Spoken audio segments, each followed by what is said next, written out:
kakapal naman ang mukha niyo. Kung ayaw niyo mapahiya, lumayas kayo. May karapatan akong pumunta dito. Anak ko yung nakaburol. Kasama ng mga to? No. Hindi ako papayag. At ikaw, Colleen, hindi ka na nahiya. Ikaw ang dahilan kaya namatay si Jessica. Tinulak mo siya. Hindi ko po siya tinulak. Hindi.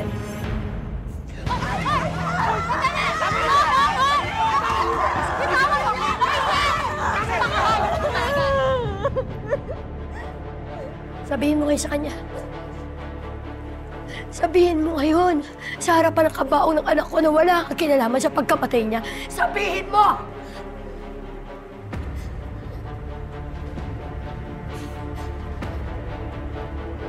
Wala rin anak ko dahil sa'yo. Nawala ang anak ko. Tigilan mo na pagbibintang sa anak ko! Hindi tinulak ni Corinne si Jessica. Tigilan mo rin yung pagtatanggol sa anak mo sinungaling. Hindi sinungaling ang anak ko. Sabihin mo yan. Kapag napatunayan niya sa korte na wala siyang kinalaman, kaya pinaglalamayan niya si Jessica. Sige, tama na. Wala ka na ba talaga pinipiling oras at lugar? Puro to na, Jessica. Respetuhin mo naman. Ako pa ngayon ang walang respeto. Bakit kasi di na nadala mo tong mga to dito? Hindi naman sila imbitado. Hindi kailangan ng imbitasyon sa pagbibigay respeto sa patay. Kusang loob kami nagpunta rito dahil kapatid ng mga anak ko ang namatay. Wala akong pakialam. Hindi kailangan ng anak ko yung respeto galing sa babaeng pumatay sa kanya. Kumalma ka naman. Tama na! Tara na. Tara na. Nay, halika. Manuel? Kaya mo na. Sige, Manuel. Hintayin kita sa labas. Manuel naman. Kailangan pa ba dalhin mo sila dito? Sobra ka namang nakaka-insulto. Wala ka na talagang pakialam sa nararamdaman ko. Minsan, hindi naman tungkol sa'yo eh. Si Jessica yung pinuntahan nila. Ako ang ina ni Jessica. At kabastusan para sa akin tong ginawa mo. Sabihin natin, nabastos ka. Ano ba yung ginagawa mo? Nagwawala ka? Di ba pinapasas mo rin si Jessica niyan?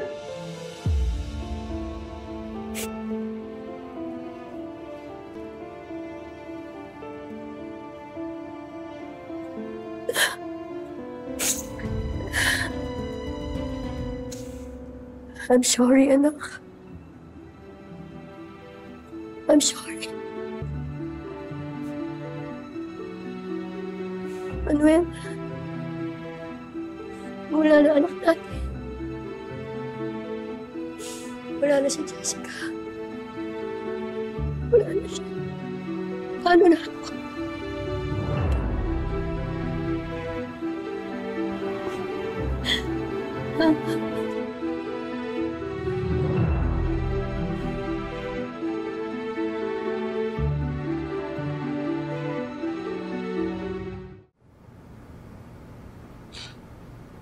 Jessica, anak.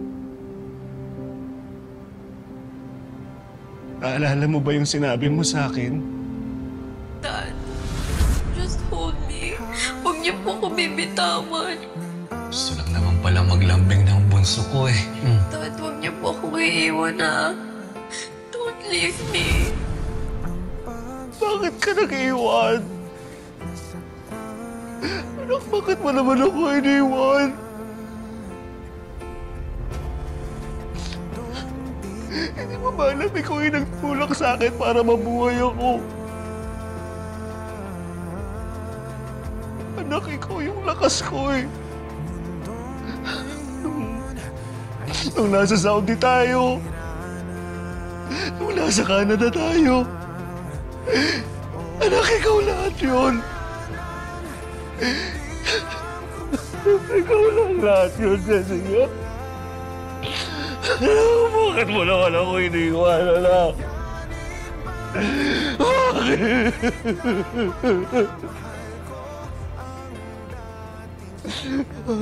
Jessica! Anak ko, Jessica. Tama na. Anak, pinapangako ko sa'yo. Hanapin ko yung taong pumangga sa'yo.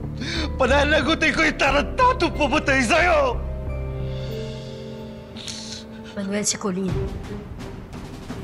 Siya ang pumatay kay Jessica. Tinulak niya. Kaya nabangga ang anak natin. Sir, pwede ba? Tama na yung pagbibintang mo kay Colleen. Hindi niya kayang pumatay. Yun ba ang sabi niya? Naniwala ka naman. Manuel, si Colleen ang pumatay kay Jessica. Huwag mo lang kampihan yung anak mong kriminal. Sir, huwag mo tawaging kriminal si Colleen. Pinalaki siyang maayos ni Telma. Hindi ako makapaniwala. Namatay na lahat yung anak natin. Kinakampihan mo pa rin yung anak mo sa labas. Wala naman akong kinakampihan.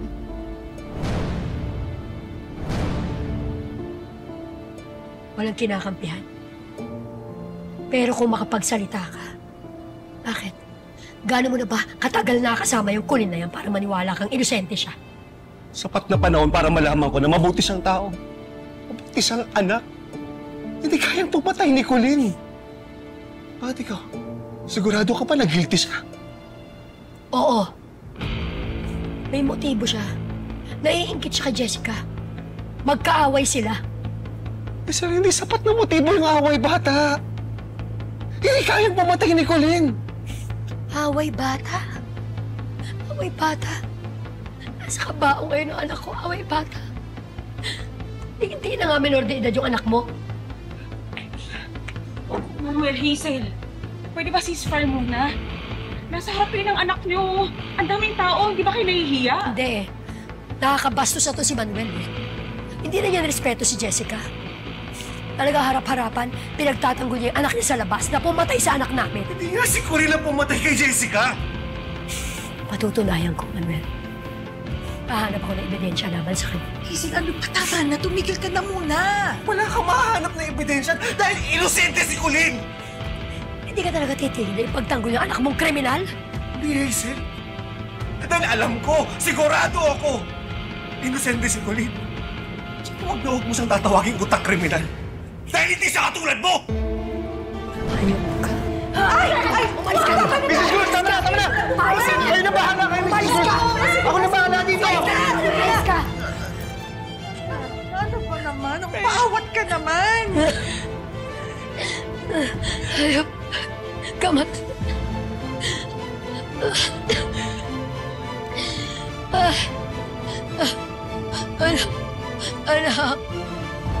Anak, pasensya ka na.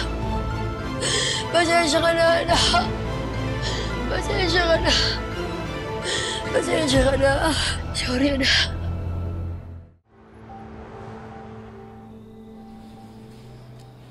Attorney, gusto niyo po na dessert? Meron sa pantry, hindi pa na ilalabas ni Hilda. Ah, sige. Please. Hazel, bumalik siya. Si Felma? Bakit?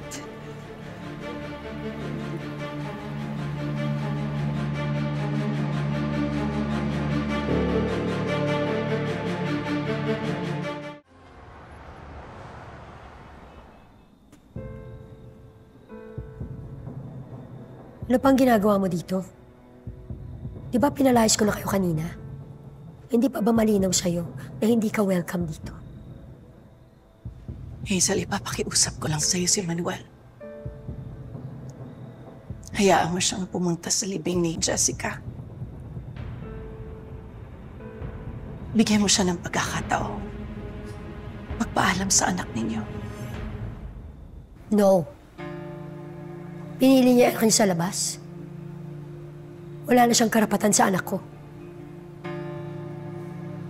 Hazel, please. Pagbigyan mo na siya. Hirap na hirap yung kalooban niya. Maawa ka naman. Maawa? Siya ba naawa sa akin? Ni isa man lang ba sa inyo naisip kung ano yung pinagdadaanan kong sakit? Bilang isang ina, wala. At ikaw, mga agaw ka ng asawa. Lahat inagaw mo na sa akin. Pati ang pagmamahal ni Jessica. Nawala ang anak ko dahil sa inyo. Hindi ko matatanggap. Sinagad niyo na ako. Tinanggalan niyo ako ng karapatan mag-iisang ina. Sige. Dahil gagawin mo ang lahat para sa asawa ko. Sige, papayag ako. Papayag akong pumunta siya sa libing. Sa isang kondisyon. Hindi kami sasama. Kung yan ang gusto mo. Hindi yon. Isuko mo si Colleen. Paaminin mo siya. Na siya ang may kasalanan, kaya namatay si Jessica. Para mabigyan ng hustisya ang pagkamatay ng anak ko, yun ang gusto kong kondisyon. Ano? Di ba gagawin mo lahat? Di ba ganyan kakadesperada para kay Manuel? Yun ang gusto kong kondisyon. Wala nang iba. Hazel, hindi. Hindi aamin si Colleen. Sa kasalanang gawa-gawa mo lang. Wala na tayong dapat papag-usapan kung ganon. Makakaalis ka na.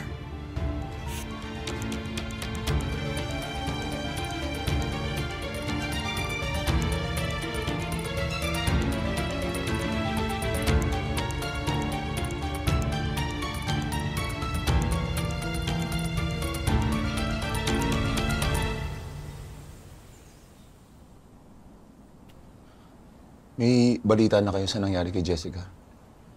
Wala pa nga eh. Andrea, Jeff, si Attorney. Attorney! Hi, good afternoon. Tony. Hey, gandang hapon. Hello. Attorney. Pupo kayo. Thank you. At Lidang, isang baso kay Attorney. Thank you. So, tinutukan na ng legal team ko yung investigation ng mga police and they may have a lead kung sino yung naka-hit and run kay Jessica. Nahanap na ho nila? May natagpo ang abandoned vehicle sa may Fairview. Walang plaka pero same model. Thank you, Attorney. Very similar to dun sa nakita sa CCTV footage. Parang ito yung nasa CCTV. Malabo lang kasi, pero parang ito yung sasakyan. Yeah, the police can't confirm it yet pero mukhang yan nga yun kasi meron siyang dent dun sa may bumper in the same area kung saan kita natin sa footage na nabangga si Jessica.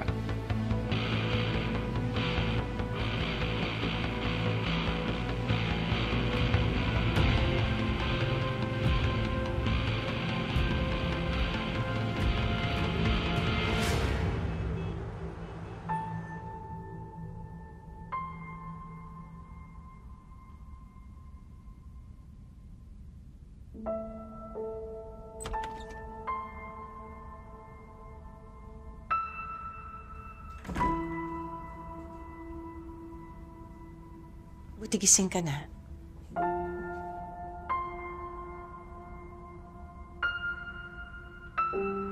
Saan ka nagaling kagabi? Makinit na ng ulo mo pagbalik mo.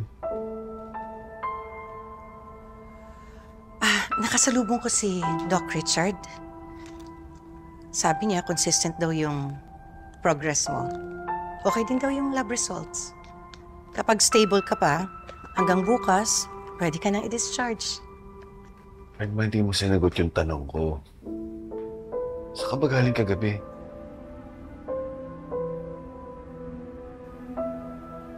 Bumalik ako sa burol.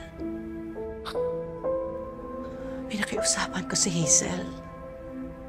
Napayagan ka sa libing ng walang gulo. Bakit mo naman ginawa yun? Dahil nararamdaman ko yung sakit ng nararamdaman mo. Pero nagmamatigas siya. Papayag lang daw siya kung isusuko ko si Colleen. at paaaminin. Ano? I'm sorry, Manuel. Gusto ko pumunta ka ng libing. Pero hindi ko isusuko si Colleen dahil inosente ang anak natin. Kung kailangan ko pong sumuko, gagawin ko. Para po kay tatay.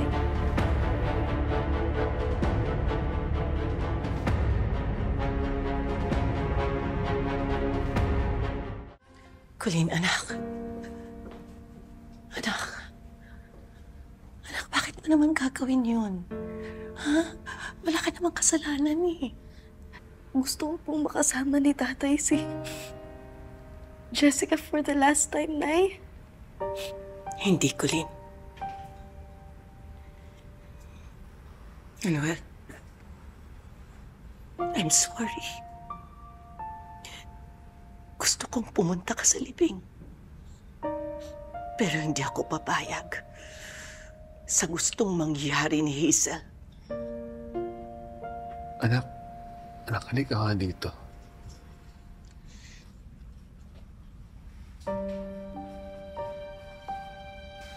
Totoo ba na tinulak mo si Jessica?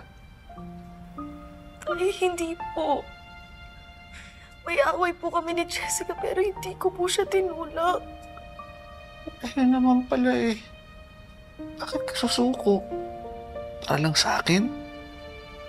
Anak, ano yung magsisinungaling ka? Aakuin mo yung kasalanan, di mo naman ginawa?